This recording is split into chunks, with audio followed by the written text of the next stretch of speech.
Folks, I feel like Pacino. Not because I'm a haggard old asshole collecting a paycheck at the fucking Game Awards, although memo to Jeff Keighley, I would very much like to be. But because my plan was to defer from too heavy a political discourse until primary season was upon us. But every time I think I'm out, they keep pulling me back in, friends. Fistians, let us speak of the indictment.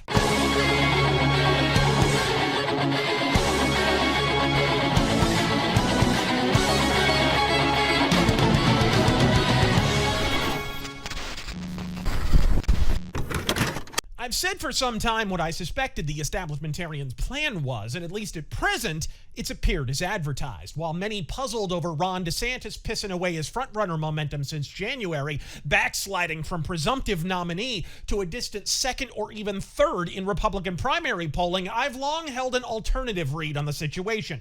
DeSantis, in my reckoning, deferred from announcing his presidential bid low these many months because he's almost guaranteed to have known of the impending judicial dicking of the dawn, and perhaps even the CNN town hall intended to tank his chances for all time, and thus in Meatball's mind, the opportunity presented itself to swoop in and play superhero, presenting himself to the MAGA faithful as a ready, conservative alternative to a no longer viable Trump, tailor-made for substitution in everyone's hour of need. There's just one snag in that theory. Not with the Persian horde of the god King Xerxes could you drop the Don until he's damn well ready to be. You'd have an easier time ridding yourself of a chronic case of Hep C than Donald fucking Trump. If that CNN town hall were any more of a trap, it'd be shaking its ass in front of preschoolers on Pride Day. But Trump turned it into a fucking campaign commercial. The sexual assault allegations gave him a bigger bump than Beyonce, such that Don now leads all presumptive rivals by no fewer than 20 fucking points. If I'm Trump, I'm falling to my spray tan bespeckled knees and praying to whatever gold-plated god I worship that they clap me in irons tomorrow, because the following day, my mugshot in high contrast black and white is going to be the biggest t-shirt design since I'm with Stupid. And in case you missed the man's rallies this past week, it's clear what was supposed to be an indictment of Trump has transmogrified into an indictment of the judicial system itself. MAGA hat after MAGA hat after MAGA hat. And in North Carolina, it was much the same thing. One very notable thing that you saw yesterday is Trump actually racked up a bunch of endorsements yesterday, both in Georgia, and he was traveling with a member of the House GOP, in addition to Marjorie Taylor Greene, a member of the House GOP leadership, Richard Hudson, who's overseeing the House GOP campaign arm. And I thought that was really notable because it just shows what a lock he has on the congressional party leadership, even amid all of this. Yeah, absolutely. And one note just on the rallies really quickly, I thought what was interesting is that not only did he have his supporters there, but he packed the House. Yeah. And we had a lot of questions because I had spoken to a lot of Republican advisors, operatives, who were very concerned about this indictment. That could not have been farther from what we saw.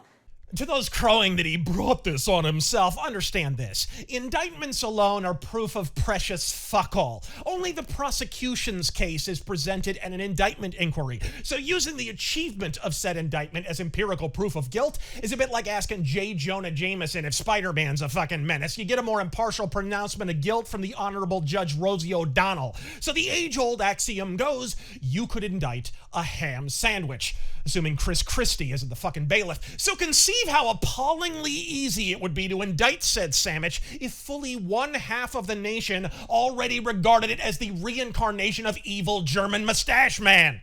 Fucking Hasselhoff. But if you're thrilled by the cinematic drama splayed across your screens, my fellow Arizonans are already keen to the fact that this is a fucking rerun.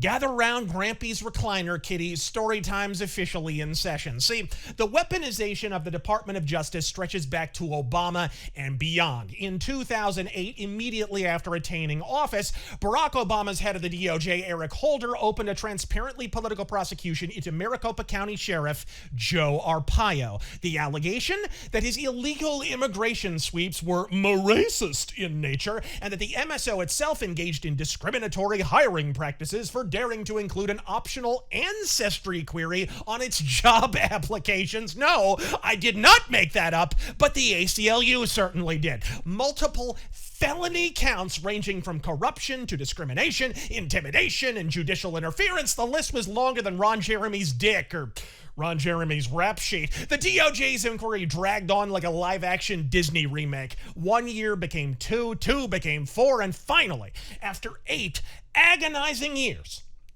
Bush appointee Judge G. Murray Snow rendered a G. Murray Snow job. Guilty. Not of any of the multifarious felonies he'd been falsely accused of, not of any itemized allegations either, but of misdemeanor contempt of court. See, Judge Fed had ordered Arpaio to avoid his immigration sweeps until it was determined if they were discriminatory, to which Arpaio replied, "Eat my 80-year-old ass, I answer to the voters, not to you," continuing them while holding rigorous internal reviews to assure they were equally applied to Peter as they were to Pedro. And here's the hilarious part. That's not even what they nailed him for. You remember that fully fucking optional race question on his employment applications? The same shit they ask when you apply at fucking Best Buy? Yeah. Apparently some cheap ass at Maricopa County kept that shit on there. And so after 8 years and millions of taxpayer pesos pissed away over an Obama political vendetta, the verdict was rather conveniently rendered days before the 2016 election by a judge who had refused to recuse himself despite it being discovered that his own wife had taken part in anti-Arpaio activism. Arpaio appealed and probably would have won, folks, only Donald Trump interceded on his behalf before he fucking could. See my Arpaio and the pardon rant for more on that topic. But the net result? Arpaio would lose re-election to George Soros' hand-picked puppet, Paul Penzome, whom he had soundly beaten in the previous election cycle by 5 fucking points. Election interference, don't get a damn sight more blatant than that bubbling bullshit right there. Now, why'd I spin that particular yarn? If you haven't guessed yet, you ain't gonna. Because on the face of it, the Dems attempting to lob the book at Trump's titanium quaff is likely to end about as you'd expect. The Republicrat coyote paints a tunnel on the side of the mountain and waits from ambush, only for the T-Pain Roadrunner to meep right on through as he did during twin failed impeachments and every boomer broad with a muff accusing the man of grabbing them by it. But understand this. It doesn't need to stick. All it needs to be is obstructive. The process is the punishment. And with the right all too slowly awakening to the self-evident reality that if their enemies can ballot harvest, they need to be Johnny fucking Appleseed if they expect to be elected to anything higher than the PTA, expect any object within reach of the mono party to be hurled at Trump's head like an Iraqi journalist's jogging shoes. Not because they expect it all to hit. The law of averages and Trump's full suit of perpetual plot armor dictates they'll have fewer hits than Disney Plus. But if even one gets through, that's just the whipped cream and sprinkles atop the shit shake, ain't it? And while Trump goes 12 rounds with the system itself, he has far less time, money, and resources to see to the actual election, with an added bonus of having a ready-made excuse baked in for any fortification area shenanigans that might spontaneously appear in key swing states with a long and documented history of having elections more crooked than Frank Miller's neck. And Trump ain't even the first person to ever engineer this feat, believe it or not. Many, many moons ago, we received an early preview of the Trump administration when a barkingly batshit cast-off from the Keebler elves named Ross Perot power injected himself into the political system with high fucking hilarious results. 5.5 million people came together on their own and put me on the ballot. I was not put on the ballot by either of the two parties. I was not put on the ballot by any PAC money, by any foreign lobbyist money, by any special interest money. This is a movement that came from the people. This is the way the framers of the Constitution intended our government to be, a government that comes from the people. Over time, we have developed a government that comes at the people, that comes from the top down. Look at all three of us, decide who you think will do the job, pick that person in November, because believe me, as I've said before, the party's over and it's time for the cleanup crew. And we do have to have change, and people who never take responsibility for anything when it happens on their watch, and people who are in charge. Your time is up. Time is up. More later. I was a Ross Perot man. Still am. I like Perot for the exact same reason everybody else hates him. He's more fucked up than Peter O'Toole on his birthday. This guy.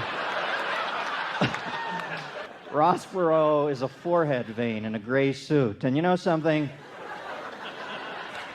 I know he's rough around the edges, but I guarantee you, If he'd gotten elected, he would have gotten in there, and through mere naivete of the corrupt political system that exists at the core of life in Washington, D.C., you know he would have clumsily stumbled around and inadvertently thrown a Klieg light on what has become an incestuous little pool of self-interest. I staunchly maintain that D-Train accurately predicted the future. It's the name of the fucking candidate Dennis Miller got wrong. You can oppose Trump, find him brusque, feckless, even ineffectual or corrupt, but no one on land, sea, or sky has made more monoparty pissants defrock and fucking reveal themselves in unison simply by virtue of how very much he brings their bladders to a rolling boil. I want you to hear this, left, right, and center. MAGA hat wearing Trump-tard and never Trump alike.